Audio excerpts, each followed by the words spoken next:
Bom, a gente vai falar agora de meio ambiente. Os cientistas da ONU apresentaram um plano para auxiliar as pessoas a evitar os piores impactos do aumento das temperaturas no planeta. O relatório foi preparado pelo painel intergovernamental sobre mudanças climáticas das Nações Unidas, o IPCC. E a gente vai falar com o nosso colunista, o Wagner Ribeiro, que é professor do Departamento de Geografia da USP e do Programa de Pós-Graduação em Ciência Ambiental. Oi, Wagner, bom dia, seja bem-vindo. Dia de chuva hoje aqui em São Paulo, né, Wagner? Bom dia, Marilu. Realmente chuva intensa aqui. Agora deu uma trégua aí, mas já logo cedo uma chuva bem intensa aí. O verão está acabando mais tarde, digamos assim, né? Enfim, mas é esperado esse momento ainda. Bem-vinda a chuva, né? Bem-vinda. Super bem-vinda, né, Wagner? Principalmente para as nossas plantinhas, nossas árvores, nossas plantas, Nossas nossos árvores, jardins. reservas de água no Cantareira, enfim, bem-vindos, né? Super bem lembrado, Wagner.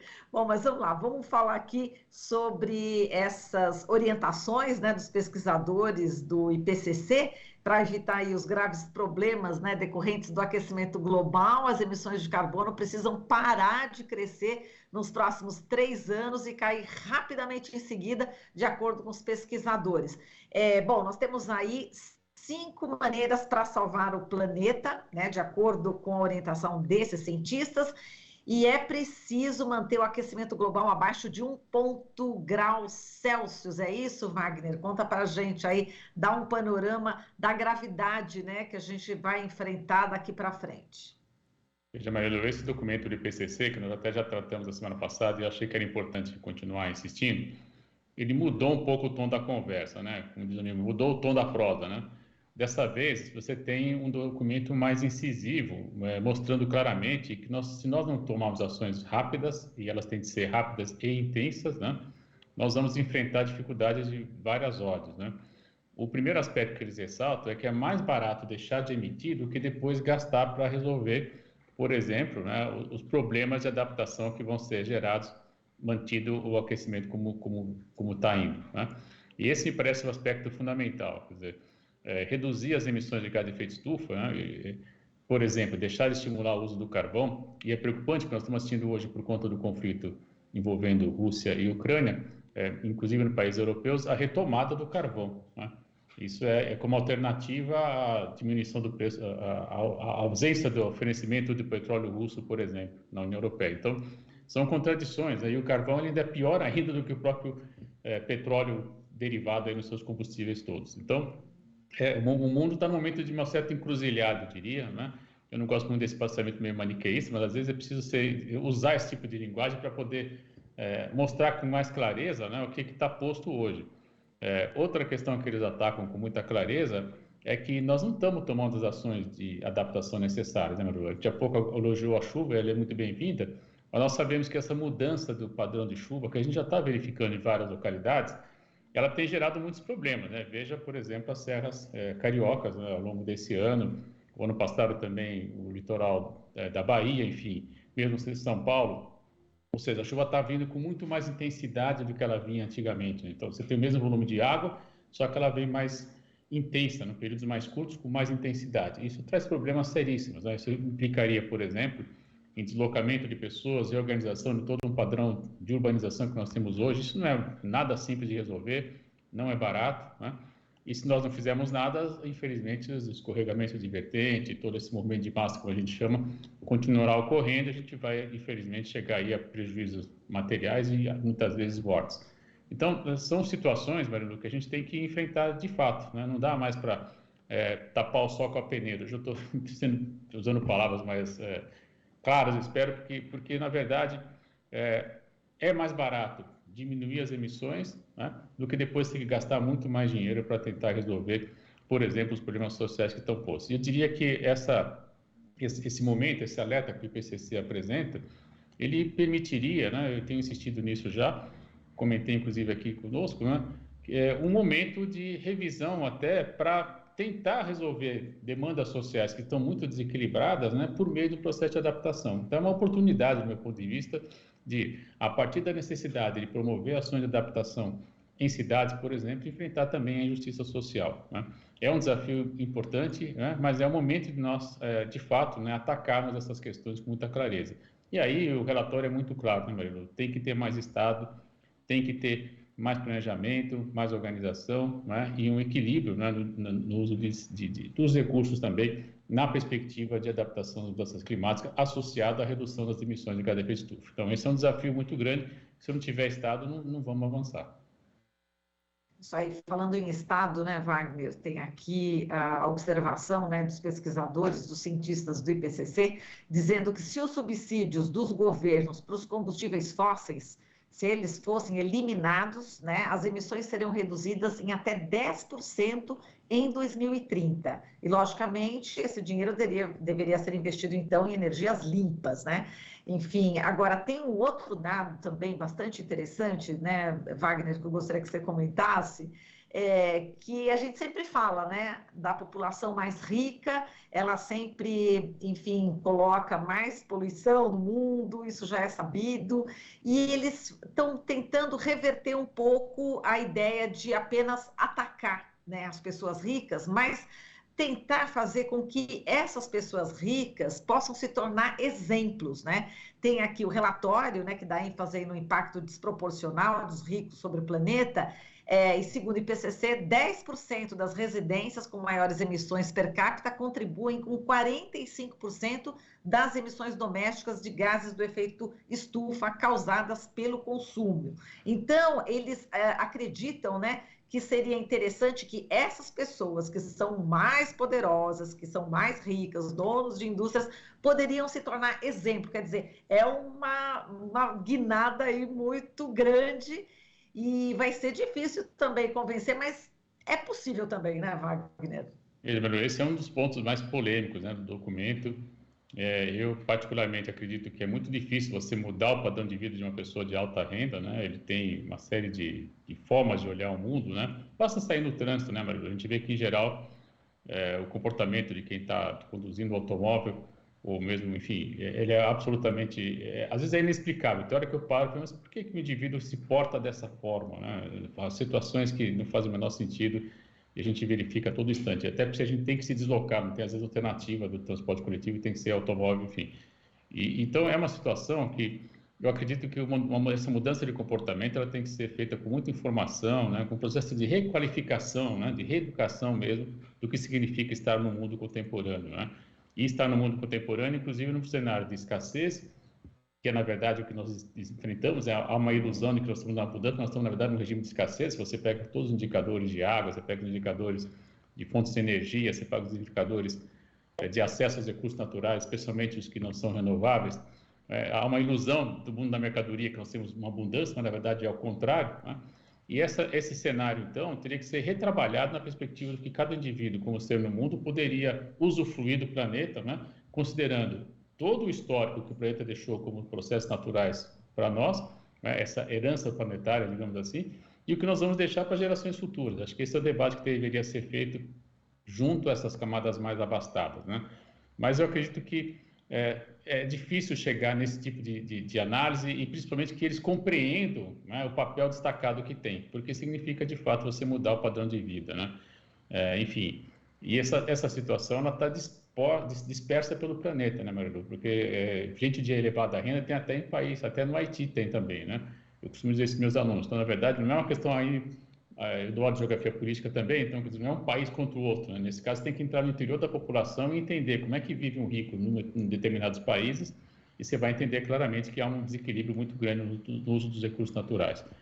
Romper com isso do meu ponto de vista, um enorme desafio, né? Mas essa mudança do papel, da leitura do IPCC, que geralmente se fala, não, vamos taxar os ricos, etc., e parece um sinal novo, né? Pelo menos se está se tentando fazer algo, já que se nós não chegarmos a esse segmento, né, e conseguir sensibilizar para que é preciso mudar o padrão de vida, vamos ter muita dificuldade. Você faz um enorme esforço em diversas áreas, você continua ainda, como eu já vi, por exemplo, tem gente que tem ar-condicionado no banheiro, enfim, no Brasil, uma coisa que eu fiquei, quando eu, enfim, numa ocasião, eu fui recebido num evento, me levaram para estar na casa de uma colega, quando eu cheguei tinha um ar-condicionado no banheiro, eu fiquei muito surpreso, né? Não comentei, né? Também não liguei ao ar-condicionado, mas eu fiquei, poxa, mas que leva um indivíduo a botar um ar-condicionado dentro do banheiro da sua residência? É um ambiente úmido, não tem nenhuma razão, nenhuma justificativa, por exemplo, esse tipo de ação.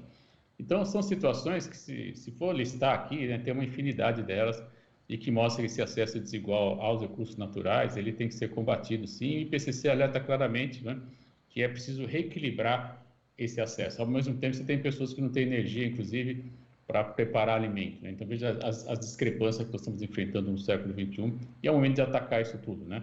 Quem não tem energia tem que ter a energia, que está gastando demais, inclusive com ar-condicionado no banheiro, não pode manter essa prática, que ela é absurda em todos os aspectos. Não tem o que justifique, por exemplo, o ar-condicionado no banheiro.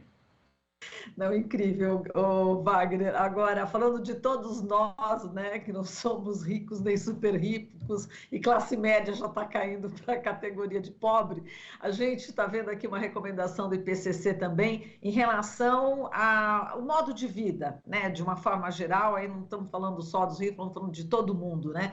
Então, eles estão dando aqui ideias, né, para se reduzir a demanda de energia das pessoas nos campos, da moradia, mobilidade e nutrição. Então, quer dizer, inclusive na alimentação, né? Quer dizer, a gente mudar a alimentação. A gente tem um ouvinte aqui que sempre fala: vamos comer menos carne, gente, vamos comer menos carne. Toda hora ela está colocando esse aviso. Eu acho muito importante, né? Porque tem tudo a ver com o que a gente vê, né? Outro dia a gente também vendo, né, um rapper indígena falando: essa carne que a gente come tem o sangue indígena, né? Então, isso impacta bastante. Então, é realmente importante a gente mudar a maneira como a gente come, a maneira como a gente mora, a maneira como a gente se locomove, né? Como você sempre fala, né, Wagner? Então, isso é importante, e os carros elétricos estão nessa orientação também aqui do IPCC, né? Enfim, fala um pouquinho dessa questão de morar de uma forma diferente, que é o que eu quero fazer, enfim, que muita gente quer fazer depois de tanto sofrimento na pandemia, né? Veja, Maria, você está trazendo aí uma questão fundamental, né? Nós temos, de fato, uma dificuldade muito grande nas áreas metropolitanas, não só no Brasil, né? Você pegar também em cidades indianas, as metrópoles em Mumbai, né? Enfim, entre outras, Calcutá, enfim, você tem mesmo Xangai, na China, enfim, você tem grandes dificuldades de deslocamento que são diários, né? O indivíduo mora num ponto afastado, tem que se deslocar de um ponto ao outro, e isso faz com que você, para chegar de um ponto ao outro, tenha que usar o transporte coletivo. Em geral, né, se usa em algumas cidades o transporte de alta capacidade de massa, tipo metrô ou trem, né? Mas também se usa com muita frequência ainda o famoso motor de ciclo Otto, né, motor diesel, quando você tem o transporte coletivo, né, que é altamente intensivo no lançamento de gases de efeito estufa, né, o gás carbono, e também o transporte individual, motocicleta, automóvel, enfim, né? Então, uma questão fundamental é você passar a gerar emprego onde as pessoas estão, para evitar o deslocamento, né? Essa é uma questão fundamental. Nós tivemos a oportunidade de até já trazer esse comentário aqui, o Júlio Chiqueto, que trabalhou comigo no pós-doutorado há quase 2 anos atrás, e justamente estudando essa questão, o que ele analisou na ocasião. Se nós implementássemos as ações do plano diretor aprovado na gestão do Haddad, o que seria, quanto nós ganharíamos, né, na redução de emissão de efeito estufa, gerando emprego na periferia de São Paulo, por exemplo. E o resultado é muito importante, né? Agora não lembro exatamente o número para não falar, mas o artigo está publicado, depois se quiser eu posso mandar o link aí. Veja, há um ganho importante, Marilu, né? As pessoas trabalhando junto ao lugar de moradia reduzem fundamentalmente as emissões de transporte. E é isso que o IPCC está sugerindo, quer dizer, vamos passar a ter ações, né? Há uma máxima do Banco Mundial que diz que você tem que levar até 20 minutos, né, independente do modal, para você chegar de um ponto ao outro no deslocamento urbano. Em áreas como São Paulo, por exemplo, Rio de Janeiro, para citar exemplos brasileiros, né, isso é impossível, você não consegue ir de um ponto ao outro em menos de 40 minutos, 1 hora, às vezes 2 horas, dependendo do ponto que você está e do tipo da modalidade de transporte que você vai usar.